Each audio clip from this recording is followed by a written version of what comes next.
video right now is at a 1 in market sophistication. People are just kind of being aware of it more. Yeah, we've had it around for years, but now as a business person, we've got to figure this thing all out and we have to do it by ourselves.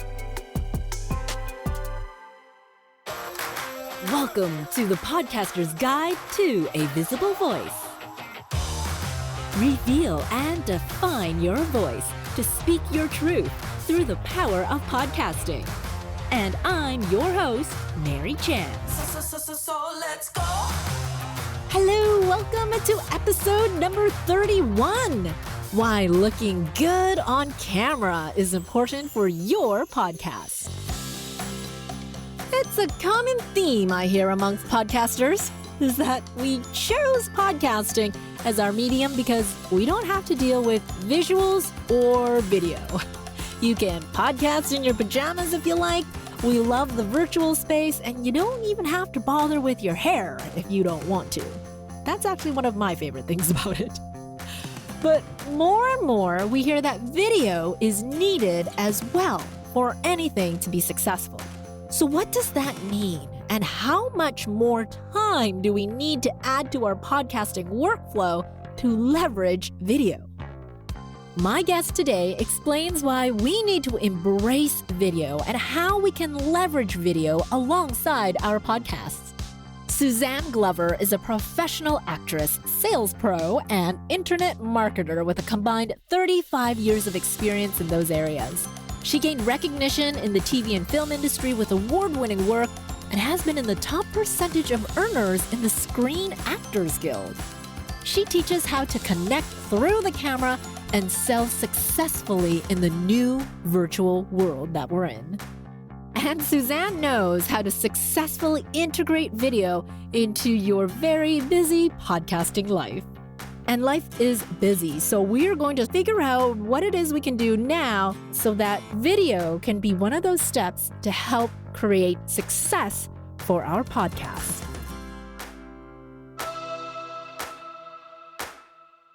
Suzanne, thank you so much for coming on the show. You know, today in our day and age, it's all digital, virtual, and I definitely saw that shift as well. I started my podcast production and consulting company in 2018 before the world shut down and in-person was banned. Today, Zoom is so common. Video chats are the way to connect with someone visually. So why is it so important now, aside from those things, to use video compared to before the pandemic? Oh, well, thank you, Mary, for first having me here. And secondly, that's a great question. Why is it so important now? Because people are probably thinking, well, gee, it's going to go back to normal. Mm-hmm. It's not. I'll tell you right now. It's not, there isn't no. normal. And it's really good. It's actually really good. What happened to me was I was a model. And what I did was I got too old to be a model. So I had to pivot to being on camera. And we're talking in my 20s, all right? It was actually a good thing because I was doing work in person as a model. But then when you get into the TV world, you start to get residuals every time you have a certain something play, like a TV commercial or a film or something. So I actually learned how to use video to make money automatically. So why is it important now when the world has gone virtual to stay virtual and to get good at it? Because two things. Obviously, we have to do this because of the pandemic. But there's a deeper level of why to do it and embrace it. And that's because it's a new medium to the bulk of the population.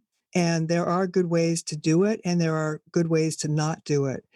So being able to influence and separate yourself from the herd is really important. And I'll tell you, instead of watching a person who's just clicking on and sitting on their couch and looking like they're kind of not very professional, I'd like to encourage your listeners to take it seriously. Get off the couch. Do something else. Like, I know they can't see us right now, but you look great on video. Thank you. You've got a nice framing. You've got good lighting. It's not that hard to do, but you see, it's a new medium to the whole population. So right now, everyone's on Zoom. Everyone's learning the medium. But Are you familiar with market sophistication, how that works? Have you ever heard that term? I have, but maybe you want to explain it as well in case somebody who's listening it doesn't. So it's where a market gets more sophisticated as it progresses over time and evolves. Video has evolved over a number of years. I remember when I started back in the 80s, it was huge tapes, Yes. And now they're huge. they're all just in our pockets all the time. Yeah. And I actually don't know where my first commercial is, but if I were to show it to you, it's like a tape that's 8 by 10 inches Oh in gosh. size. And it's a 30 like a 30-second to a minute tape. And now we've got gigabytes and terabytes in our pockets. As it has evolved over this time, even when it started in the 50s, people really didn't know how to act on it, and it was a black and white, and then they got to be color. So what I wanna share is I want people to think it's gonna keep going. The evolution is gonna keep going. So we're all on Zoom right now. The masses kind of believe or it's okay to flip on your phone and talk, but influencing, being able to engage people, that's gonna be the next step. I'll give you an example of market sophistication. Diet pill. So when it came out back years and years and years ago, the diet pill came out and it was a new concept. Oh, you can lose weight by taking a pill. Revolutionary. People just bought it up. As soon as people got more aware, they had seen that more often, they were like, "Ugh, just another pill. It's just a pill. Okay, pill's got to be better. It's got to work faster. The pill had to be improved. And so the market sophistication went from new, which is one, to being more sophisticated to two. And there are 5 levels. So it's one, two, three, four, five. Video right now is at a one in market sophistication. People are just kind of Hmm. being aware of it more. Yeah, we've had it around for years, but now as a business person, we've got to figure this thing all out and we have to do it by ourselves. Well, when you're talking about video is one, like when I'm thinking of podcasting and video or video podcasts, a lot of the times it's because we tend to go straight for the audio only content, how most people will listen to a podcast on an app on their phone, but they'll record the Zoom conversation and use that to repurpose their content, such as posting that conversation on YouTube or having snippets and posting that to social media. Is that good enough or is that only just level one? That's still level one. So then what is the next level? What should podcasters be doing to really encapsulate and use this video to their advantage? Now you're talking two different mediums. Video is one medium where you need to act a certain way. Voice over, where you're not actually seeing the person, is a whole different scenario. So you've done radio. Mhm. Right now, I'm smiling. It's making my voice sound differently because I know this is audio. So I'm being a little bit more animated in my voice because you can't see me. Whereas most people are talking like this. Hi, I'm Suzanne. And just looking at you on our Zoom call, everyone's on Zoom, like you're not smiling. You almost look like you're frowning there. And it just gives no enthusiasm to your voice. And that really shines. That comes through the smile and the straight flat face. Exactly. And all I did was change my demeanor to this is how people talk on Zoom. They aren't aware that there's a difference in the medium. So you got to think. Now, that brings up a problem. So I'm going to put my smile back on. We're all smiling here. Yep. So you're talking two different mediums. The thing to remember is, all right, that brings up a problem because I can't be too animated on video because this camera, it amplifies everything you do. So, for example, you can't be a speaker, like a stage speaker. You can't do that on camera. I'll give you an example. Vinny, who was one of my clients, and he was a stage speaker for 30 years. He tried to bring that stage voice to the camera. I mean, the people in the group were like, whoa, I cannot listen to him. I gave him a person to talk to, I have a way of determining who a person needs to talk to. And I softened him up and it was night and day. So you have to think about the medium. Are you on the stage? Are you in audio? Are you in video? How do you use these together? So there's a compromise. Like right now, you and I are talking, we're smiling. That's the first thing. You gotta force yourself to do a smile, and I'll tell you, because this is not being recorded over video for the public, I have got a cheesy smile on right now. Is that like your first step to a formula where you can guide us for using video for our advantage? Smiling is key? Yeah, Absolutely. I say so too. In my course, I talk about the importance of a smile on video. In fact, I was just at a mastermind last month, and this gal, they had her do her thing in front of the camera because the mastermind was inside a professional studio and we were recording video for ads and stories and things. And that's what the mastermind was. So this young gal that was new to video, she did her thing. Everybody just pounced on her. "Oh, you gotta smile more. Oh, you have to have more energy." Oh, and they were just sort of bland type of feedback. It wasn't telling her anything. Okay. So they said, go back outside in the hallway and practice and come back in and do your thing a second time after you practice.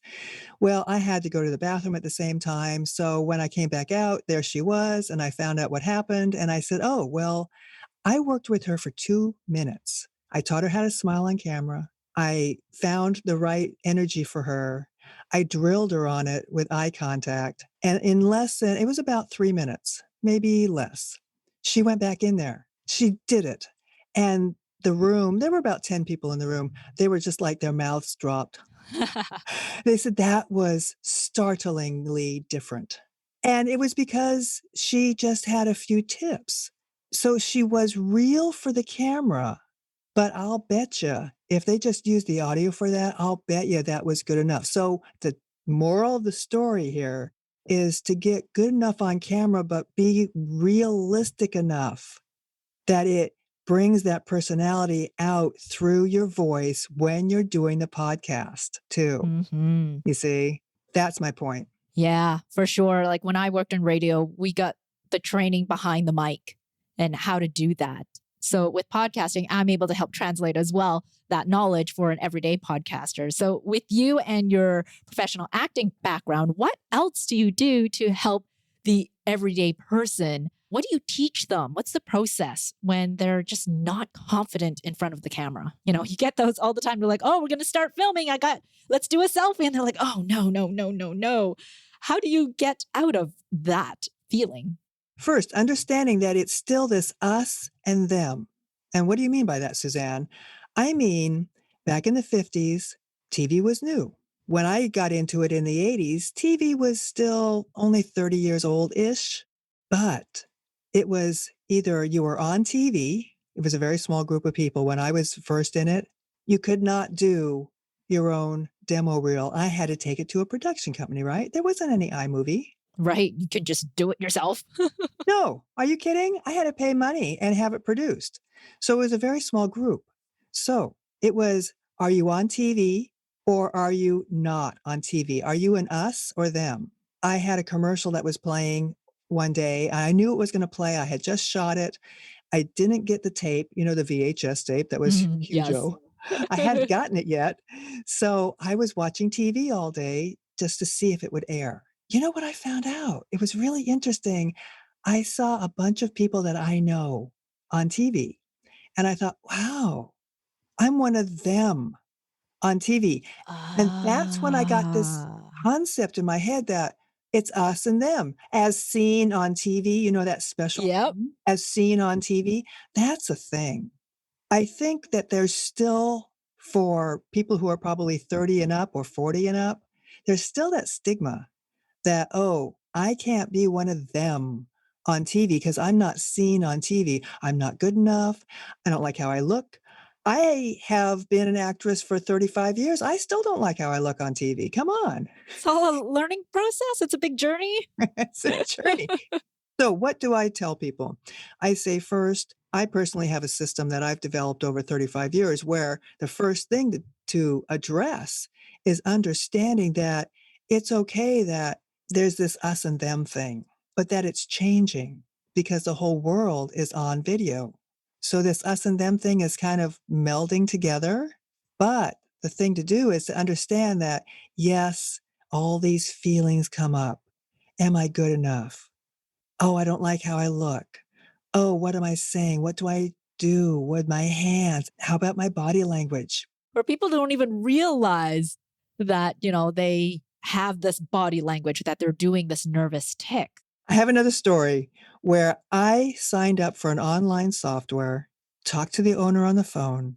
He was a great guy. So I signed up. He did a welcome webinar that was on camera. He was so offensive. He was doing, excuse me for doing this, but he was doing mouth noises Ooh. and he was so arrogant.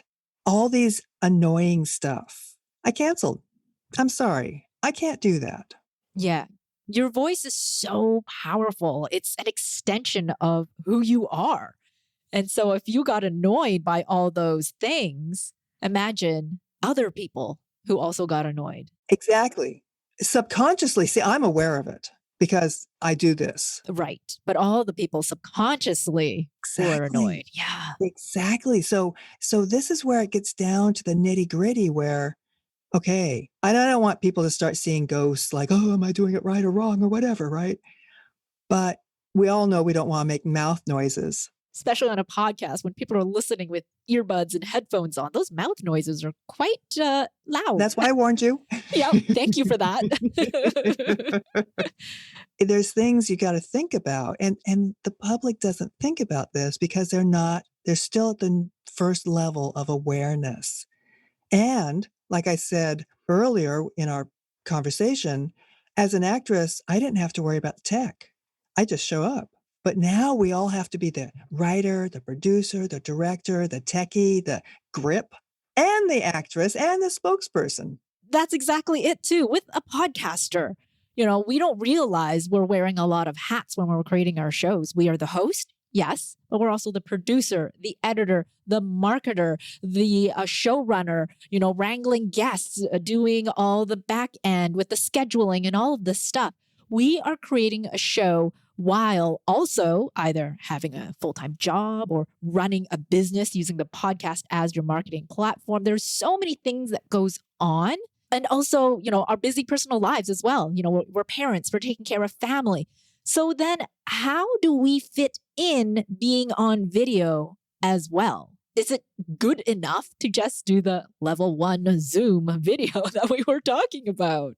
Well, it is okay right now, but it's not gonna be okay maybe tomorrow or next month or next year. And you bring up, and this is not a self-plug or anything, but I just wrote a book about that. It's called Be a Video Influencer, Reinvent Your Life and Business as a Midlife Movie Star, because it's aimed at a woman who's over 40 or maybe over 30. Men can relate to this too, but it's really for women because we tend to be the caregivers, tend to be, and I know men are too, but we tend to be doing it all. And what happens now, I know you're pretty young. I'm 62. So I've been through all this thing, right? My mom, I got the good genes. I'm 41 this year. So, No, you don't look it. So I know people can't see what we're saying here, but you look Yes. great. Thanks. Well, when I was your age, okay, it was about 42, I started having premenopause. All the success in my life started slowly going away. And then I went into losing my confidence. I started having to take care of my mother. My businesses started suffering. See, so I have addressed that issue with my book, and I've talked about the 7 steps: overcome camera anxiety, know what to say, how to deliver, how to look good, and simplify it because you got to simplify it because this is like the biggest challenge today. Not only if you want to separate these things, the biggest challenge today is getting good on video. That's a challenge so that you can stay ahead of the curve because we're going to be moving on to levels 3, 4, and 5 as people get more sophisticated in the video market. Next thing to do is be good on it, build trust, be able to influence and get them to say yes, all right? So you're talking 2 challenges. One challenge is video. The other challenge is how to fit it into your life. So you've got to simplify it. You've got to simplify it. What do you mean by that? It is so easy to just say simplify it. Don't obsess about it, but take it seriously. Step number 1, overcome camera anxiety. I don't like the practice, practice, practice thing because when you practice something, it can be practiced wrong, and practice makes permanent. Yeah, you're just going to keep learning the bad things. Right. But what I always tell people is overcoming camera anxiety, the first step to that is understanding that you're not going to have it perfectly. You're just aware that this is a new medium and you're a baby in it. I mean, I don't mean to offend anyone, but you're a baby in it. Even with 35 years in the industry, when I had to start doing this myself, I had to become the director, the producer. I had to direct myself. I had a learning curve of how I wanted to show up on camera because I didn't have a director. I've taught this for 20 years. I had to teach myself. I had enough experience to do that. Most people don't. So they want to have compassion for themselves. That's the biggest message I could say here is that you want to have compassion for yourself. And one exercise that I do, I have it in my book. It's a very simple exercise. It's so simple people would go, "What?" It's asking yourself, "What did I do right?" Because our minds go to the critical. We're built that way. And when I started doing this for myself and my clients, it changes our frequency. Now, I know we're talking radio. We're not talking FM 100 or whatever. We're talking about raising our energetic inside, our feelings, the difference between a smile and talking like this, right? When you can do that with your thoughts, what did I do right? What did I do right? I would ask myself that. I would get 5 things before I go to sleep at night. I would do 5 things and I'd say, "What did I do right today?" Number 1, I got out of bed. Yes. Sometimes that's all it takes. I know for me. Exactly. Number 2, what did I do right? I made it through the blanking day. I brushed my teeth, I fed the dog. Sometimes all we need to do is just say those simple things because what it does is it starts that engagement in our minds to start looking for the positive. So then when you're in front of the camera, okay, oh, that was bad. That was bad. Stop. What did I do right? What did I do right? And this is a very simple something that anyone can do for themselves. There is obviously way more you can do. Yes. So when I say simplify it, I mean to understand that do I have to spend an eternity doing camera anxiety? No. Be kind to yourself. Have compassion. The first thing I want you to think about right now is just what did I do right? That's the place to start because what it's going to do is lift up your energy to where you start feeling hopeful, like, oh, I can do this. I can do this. So I hope that helps. When I say simplify it, I mean start with one step, focus on it because that's going to take you to the next step. And that's how my system works. I take one step, I quickly get it done, move on to the next step, quickly get that done, move on to the next step. It doesn't have to take you 35 years when you do it right. So I say simplify it, get a whole approach so you're not doing a YouTube type of education where you're doing it all by yourself. You don't want to do that. Just take one step at a time and start with what did I do right? Yeah. Otherwise, it just gets so overwhelming. It does. Yeah. That's beautiful. Thank you so much for that. And what if somebody is, just starting their podcast now and they're thinking about the video aspect? What would you say to them to help them utilize video for their podcast or for, their business? Because their podcast might be that marketing platform for their business. How is video important for podcasting? I think it's essential because I hear people over and over again say, gosh, in the comments, people are saying, I really like to see you. I want to connect with you. And there's a reason for that. You know what the reason is? In our brain, there is a section that's called the face recognition section. It searches out faces. You know how when you're looking at a painting and there's faces in it, the artist has hidden faces in there? Oh, yeah, yeah. Your brain goes straight to that face because we are primally focused on faces. It's how we communicate. When you talked about that, my daughter, like she's turning 6 this year, but since she was 1 or 2, She loves smiley faces. She'll make smiley faces out of her food. We will be doing some art or looking in a book, and she'll think, oh, those leaves and this twig looks like a smiley face. Like, you're right. It is so primal in us to look for faces. Absolutely primal. It is embedded in our brain. So, where do you see video lining up with podcasting? So, for me, I'm always talking about how podcasting traditionally is no visual, no video at all. So, do you see video coming in as supplementary support for the podcast in terms of maybe doing more social media lives or YouTube videos where the audience and listeners can get to know you as the host who normally isn't seen on a podcast? Yes. So, in order to stay ahead of the crowd in market sophistication, you really, in podcast, more and more and more of them are getting on video. There's a reason for that, and it's because people want to see them.